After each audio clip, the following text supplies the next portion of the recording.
আল্লাহ নামাজের জন্য ডাকে না। জানি না কালীগঞ্জের ওলামারা একমত হবে কি হবে না।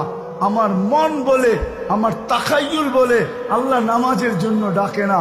যখন সুবে সাদেক হয় তা আল্লাহ বলতে থাকে, এত বড় একটা লম্বা রাত্র চলে গেল, তোর সাথে কথা হইল না, একটু তাড়াতাড়ি আয় না, দুইজনে মিলে একটু কথা বলি।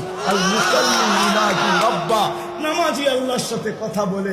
আবার যখন দুপুর হয় তা আল্লাহ বলে, সেই সকালে কথা হইলো, এখন তো দুপুর হয়ে গেল, আয় না দুজনে একটু কথা বলি না।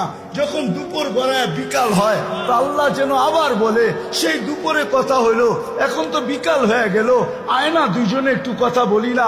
বিকাল শেষ হয়ে যখন সন্ধ্যা হয় তা আল্লাহ বলে, বিকালে কথা হইলো, এখন তো রাত্রই হয়ে গেল, আয় না দুইজনে একটু কথা বলি না।